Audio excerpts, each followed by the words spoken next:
Dear friend, नया कुछ topic लेकर आए हैं, नया कॉन्सेप्ट लेकर आए हैं और आपके सामने नया पॉइंट भी लेकर आए हैं जिसका नाम है ट्रांसपोज ऑफ अ मैट्रिक। अब ये ट्रांसपोज ऑफ मैट्रिक्स है क्या और उसकी प्रॉपर्टीज़ क्या है वो चीज़ें यहाँ पर सीखेंगे। सबसे पहले तो इसका एक डेफिनेशंस मैं बता देता हूँ ट्रांसपोज ऑफ मैट्रिक्स का, जो आपने आराम से लिख लेंगे, अपनी लैंग्वेज में लिख लेंगे। जो मैं बताना चाहता हूँ कि ट्रांसपोज ऑफ मैट्रिक्स उससे कहा जाता है कि कोई एक मैट्रिक्स है, अगर उसके रो को कॉलम में कर दिया जाए, जैसे पहला रो पहला कॉलम, दूसरा रो दूसरा कॉलम, तीसरा रो तीसरा कॉलम में अगर कन्वर्ट कर दिया जाता है तो वो जो नया मैट्रिक्स आता है वो पहले मैट्रिक्स का ट्रांसपोज होता है।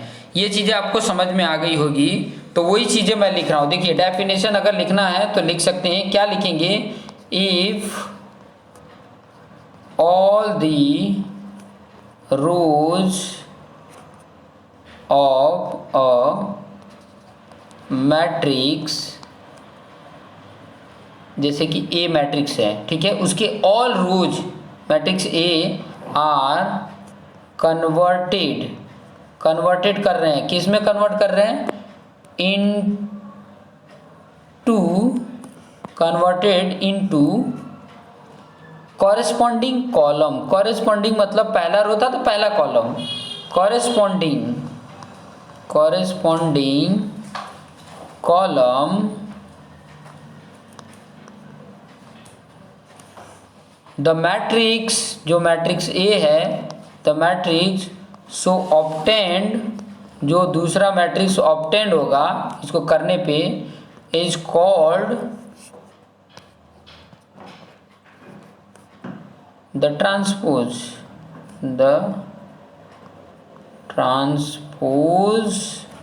Of matrix A. Matrix A का वो क्या होगा, ट्रांसपोज होगा।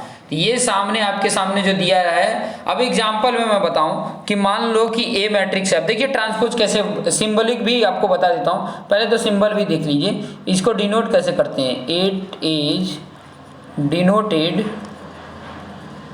डिनोटेड बाई, इस तरीके से, जैसे देखिए ए पर ट्रांसपोर्ट ये किए, ठीक है, इसको इस तरीके से भी डिनोट करते हैं और इसको इस तरीके से भी ए पर डैश ऐसे लगा देते हैं, इसको भी ट्रांसपोज बोलते हैं। अगर डैश लगा दिए तो भी, ठीक है, एक डैश लगा दिए तो भी और इसे भी। जैसे फॉर एग्जांपल अगर मैं बताऊं, इस तरीके से डिनोट करते हैं।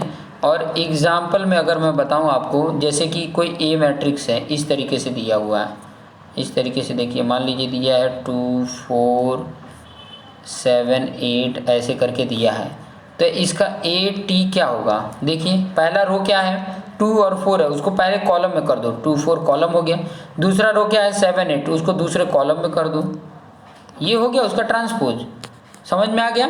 कुछ और एग्जांपल देख लीजिए, जैसे कि ये एग्जांपल मान लीजिए कि बी दिया है, ठीक है, इस तरीके से दिया है, और 2 1 3 4 1 5 6 2 8 ऐसे करके दिया है, ठीक है।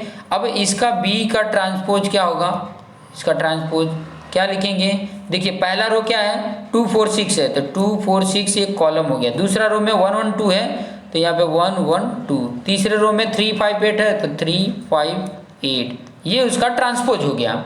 अभी आपको समझ में आ गया होगा, चाहे वो सेकेंड ऑर्डर है या थर्ड ऑर्डर है। अब इसमें कॉन्सेप्ट देखिए, यहाँ पर अगर आप देखेंगे थोड़ा सा, अगर मैं दूसरा एक एग्जांपल लेके बताऊँ, जैसे कि मान लो कोई ए इस तरीके से है, 1 2 3 4 5 6 इस तरीके से था।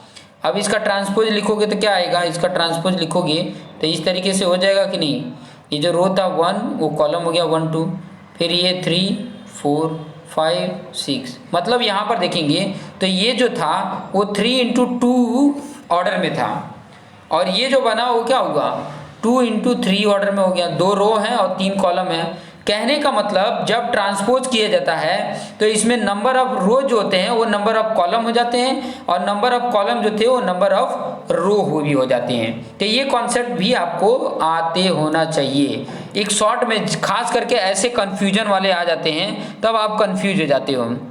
देखिए ए का इस तरीके से अगर दिया हो, ए आई जे और m इंटू एन है, तो ए पर टी का क्या होगा, तो मैं आपको बता देता हूँ। यहाँ पर ए आई जे है ना, तो आई मतलब रो नंबर और जे मतलब कॉलम नंबर, तो यहाँ पर ए पर जे आई हो जाएगा। यहाँ पर देखेंगे जे आई हो गया, और ये जो m इंटू एन था वो n इंटू एम हो जाएगा, तो ये ट्रांसपोज का हो गया। तो ये वाला कॉन्सेप्ट भी आपको ध्यान में रखने हैं, ठीक है। क्या कर दिया था, ए आई जे था, आई मतलब नंबर ऑफ रो, जे मतलब नंबर ऑफ कॉलम, ठीक है, कौन से नंबर पे कॉलम पे है। और अब देखो जे इंटू आई कर दिया, और ये number of row into number of, ये तो वही सिंपल सा ही लिखते हैं, लेकिन चेंज होके जो इसमें कॉलम का नंबर था वो यहाँ पर रो का नंबर हो गया, जो यहाँ पर रो का नंबर था वो कॉलम में चला गया। तो ये चीज़ें कॉन्सेप्ट याद रखेंगे। अब इसके कुछ प्रॉपर्टीज देख लीजिए, ठीक है। इसी वीडियो में मैं बहुत सारे एग्जाम्पल भी दे के बताऊँगा कि ताकि आपके कॉन्सेप्ट क्लियर हो सके।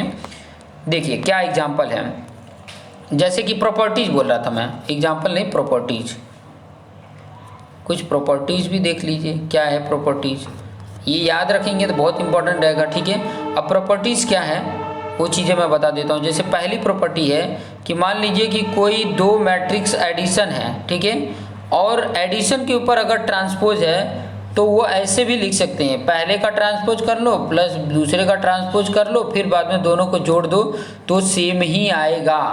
ये एक प्रॉपर्टीज है, समझ में आ। दूसरी प्रॉपर्टीज ये है कि मान लीजिए कि ए के ऊपर पहले ट्रांसपोज किए और जो वैल्यू आया फिर उसको ट्रांसपोज किए, तो ये जो पहले था वही आ जाता है मैट्रिक्स, ये प्रॉपर्टीज होगी। तीसरा प्रॉपर्टीज ये है कि मान लीजिए कि कोई कांस्टेंट रियल नंबर एक मैट्रिक्स के साथ मल्टीप्लिकेशन में है और उसके ऊपर ट्रांसपोज है, तो ये रियल नंबर सिंपल बाहर हो जाएगा और ए पर ट्रांसपोज हो जाएगा, और ये जो रियल नंबर के है वो उसके साथ मल्टीप्लिकेशन बाद में कर सकते हैं। तो ये आपको टेक्निक पता होना चाहिए। तीन प्रॉपर्टीज़ हैं, ये तीन प्रॉपर्टीज़ ट्रांसपोज के हैं। अब कुछ टाइप्स देख लीजिए, टाइप्स थोड़ा सा मैं बता देता हूँ। टाइप्स क्या क्या हैं मैट्रिक्स के, जो ट्रांसपोज के टाइप्स बोल रहा हूँ। ट्रांसपोज एक प्रकार का मैट्रिक्स का ही टाइप हो जाएंगे, वो एक प्रकार का क्या हो जाएगा, मैट्रिक्स के ही टाइप हो जाएंगे। देखिए टाइप्स पहले और भी पढ़े थे, ये भी एक टाइप से आ जाएगा, ठीक है। टाइप्स देख लीजिए, टाइप्स क्या है, एक तो आपका आ जाएगा सिमेट्रिक मैट्रिक्स, किसको बोलते हैं सिमेट्रिक मैट्रिक्स, किसको बोले जाते हैं।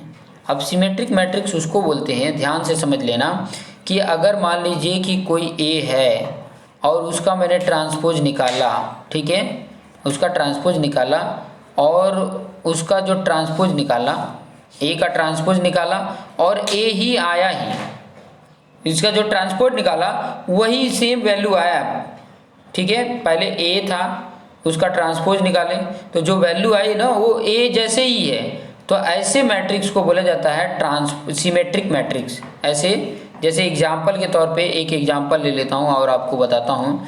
जैसे कोई एक मैट्रिक्स ये है, देखिएगा 1 3 -4 3 2 5 -4 5 7, ये एक मैट्रिक्स है। अब देखिए इसका ट्रांसपोज अगर निकालेंगे, ये देखिए ट्रांसपोज कैसे निकालते हैं, मैंने आपको बताया कि जो इसके रो है, देखिए पहले रो में क्या है 1 3 -4, तो यहाँ पर लिख लेंगे 1 3 -4, फिर बाद में दूसरे रो 3 2 5 है ना, तो यहाँ पर लिख लेंगे 3 2 5, फिर तीसरे रो में क्या है -4 5 7, तो -4 5 7। अब देखिए सेम टू सेम दिख रहा है कि नहीं, हमने रो को कॉलम में चेंज कर दिया लेकिन वैल्यू सेम ही दिख रही है, देखिए ऊपर वाला नीचे वाला। तो ये क्या हो गया, ए का ट्रांसपोज किया तो ए के बराबर ही आया, तो ऐसे मैट्रिक्स को, ठीक है। तो यहाँ पे क्या लिखेंगे, यहाँ पे ऐसे लिखेंगे कि ए इज अ सिमेट्रिक मैट्रिक्स, क्या लिखेंगे, सिमेट्रिक मैट्रिक्स, ऐसे लिख देंगे, ठीक है। तो ये चीज़ें समझ में आ गया कि सिमेट्रिक मैट्रिक्स क्या होता है। उसके बाद से दूसरा टाइप आपको मैं बताऊं, इसमें दूसरा टाइप उसको बोला जाता है skew symmetric matrix. Skew symmetric matrix, तो इसका क्या होता है कि अगर मान लीजिए कि कोई भी ए मैट्रिक्स था उसका ट्रांसपोज निकालते हैं तो माइनस ए आ जाता है। अगर इस तरीके का आता है मतलब माइनस में -1 आ जाता है समझिए, ठीक है। तो उस प्रकार के मैट्रिक्स को क्या बोला जाता है? स्क्यू सिमेट्रिक मैट्रिक्स बोला जाता है, ठीक है। उसको क्या बोला जाता है? स्क्यू सिमेट्रिक मैट्रिक्स बोलते हैं। फॉर एग्जाम्पल में अगर एग्जाम्पल भी देख के अगर बताना है तो एग्जाम्पल में भी इस तरीके का बता सकते हैं। देखिए मैं आपको बता रहा हूँ, जैसे मान लीजिए कोई मैट्रिक्स ये है, मैं यहाँ पे लिख रहा हूँ 0 2 -1 -2 0 -3 1 3 0 इस तरीके का है। अब मान लीजिए इसका ट्रांसपोज निकालेंगे तो यहाँ पर आप देख सकते हैं इसका अगर मैं ट्रांसपोज निकालता हूँ, देखिए यहाँ पर इसका मैंने ट्रांसपोज निकाला तो क्या वैल्यू आएगा। देखिए ये ऊपर का रो क्या है 0 2 -1, उसको कॉलम में कर देते हैं 0 2 -1। फिर दूसरा रो -2 0 -3, तीसरा रो 1 3 0। देखिए अब यहाँ पर देखेंगे दोनों में तो सिर्फ अगर मैं माइनस कॉमन लेकर आ जाऊँ ना तो ए जैसा ही बन जाएगा। देखिए अगर मैं माइनस निकाल लेता हूँ, सब में माइनस का मल्टीप्लिकेशन कर देना, तो माइनस का मल्टीप्लिकेशन करोगे तो क्या आएगा? देखो 0 का तो कोई फर्क नहीं पड़ता, ये -2 का 2 हो जाएगा, ये 1 का -1 हो गया, ये 2 का -2 हो गया, 0 का तो वही रहेगा, 3 का क्या हो जाएगा -3, ये -1 का +1, -3 का 3, 0 का 0। अब देख सकते हैं कि इस वाले वैल्यू में और इस वाले वैल्यू में सिर्फ इतने वाले में मैट्रिक्स में कोई अंतर है? कोई अंतर नहीं है, मतलब -a आ गया। तो इसका ट्रांसपोज जो है वो -a हो जाता है, ठीक है। तो इसी को बोला जाता है स्क्यू सिमेट्रिक मैट्रिक्स। ये चीज़ें आपको समझ में आ गई, स्क्यू सिमेट्रिक मैट्रिक्स होता है।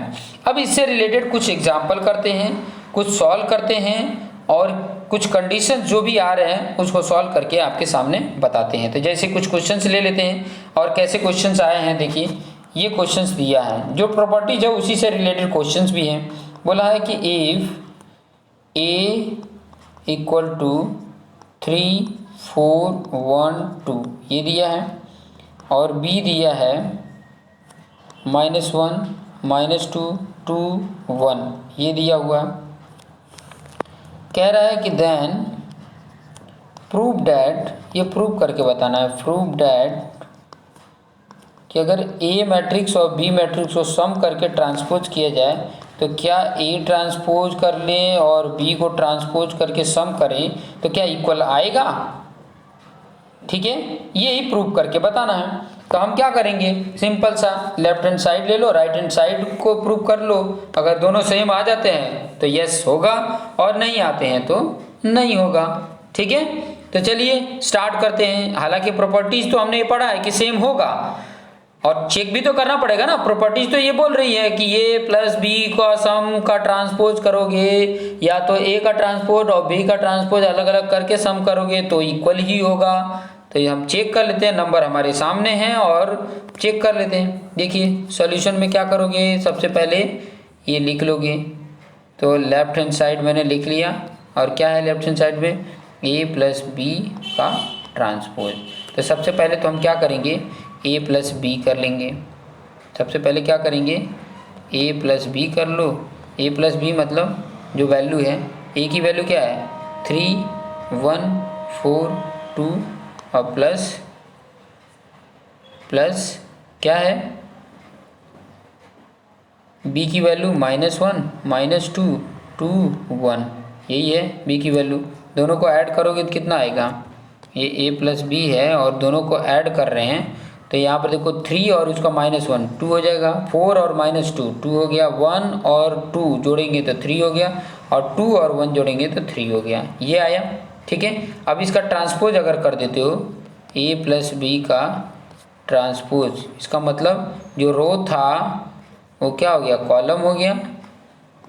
देखिए ये आ गया। अब हम ये तो इक्वेशन 1 ले लो। अब दूसरा A का ट्रांसपोज करो। पहले तो A क्या है वो लिख लो। A क्या है,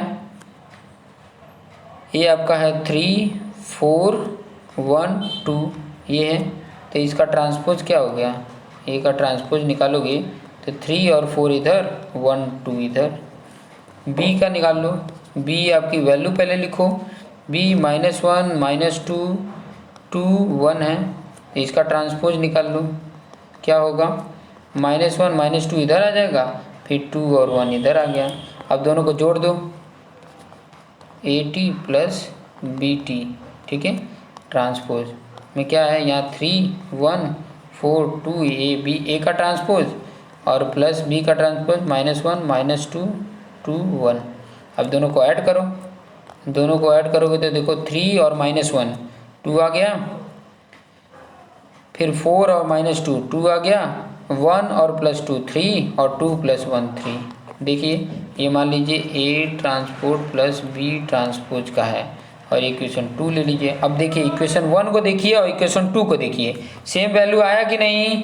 तो आप यहाँ पे लिख दोगे from equation 1 and equation 2 A plus B का ट्रांसपोज, A ट्रांसपोज और B ट्रांसपोज का सम इक्वल होगा। हो गया, प्रूफ हो गए। इस तरीके से आप प्रूफ कर लोगे। और कोई ऐसे अगर पूछ लेता है, कोई क्वेश्चन दे के और पूछ लेता है कि क्या ये सिमेट्रिक मैट्रिक्स है, या कोई ऐसे क्वेश्चन दे देता बोलता है कि ये स्क्यू सिमेट्रिक मैट्रिक्स है या नहीं है, या कोई क्वेश्चन ऐसे दे देता है बोलता है किस टाइप का ये मैट्रिक्स है, इस तरीके का पूछ लेता है। तो कैसा भी क्वेश्चन आपसे पूछे, आपको टेक्निक तो मैंने बता दिया है सॉल्व करने का, ये टेक्निक का यूज करो और इस तरीके से सॉल्व करो, आप आसानी से सॉल्व कर सकते हो। कुछ क्वेश्चंस और भी करा देते हैं ताकि आपके लिए आसान हो सके, इजी हो सके, बेस्ट हो सके, लेकिन सॉल्व करोगे तभी, मैक्सिमम सॉल्व करोगे तो आपको आइडिया मिलेगा। नेक्स्ट वीडियो में जो डिफरेंट इसमें ट्रांसपोर्ट से रिलेटेड हैं वो क्वेश्चंस भी आपको करके बताएंगे ताकि आपको आइडिया मिले और आपको समझ में आ सके। सो देखते रहिए और अपने आप को बेस्ट बनाते रहिए और अपने दोस्त मित्र को शेयर करना ना भूलें। देखिए एक चीज़ और मैं बता दूं कि ये जो बेसिक मैथमेटिक्स है, बेसिक मैथमेटिक्स जो है आपके सामने, ये आपको सिविल वाले के लिए भी सेम ही है, मैकेनिकल वाले के लिए भी सेम ही है, इलेक्ट्रिकल वाले के लिए भी सेम ही है और ऑटोमोबाइल वाले के लिए भी सेम ही है। सबको यही पढ़ाना है, सबको, सब में यही पढ़ना है। तो बेस्ट यही है कि इन सभी ब्रांचों को, और भी जितने भी ब्रांच है सब में यही कॉन्सेप्ट है, सब यही है, ठीक है। तो जितने भी ब्रांच के हैं आपके जो दोस्त मित्र होंगे उनको शेयर करिए, और जितने ज़्यादा लोग को शेयर करेंगे उतने ही ज़्यादा मुझे भी अच्छा लगेगा और आपको भी पता चलेगा। और टाइम से पहले मैं कंप्लीट भी करूँगा, टाइम से पहले कंप्लीट आपको वीडियोज मिल जाएंगे, रोज़ाना एक वीडियोज तो आपको मिलेगा ही, तो वो देखते रहेंगे और अपने आप को बेस्ट बनाते रहेंगे। तो देखते रहिए और अपने आप को बेस्ट बनाते रहिए। Thank you for watching this video.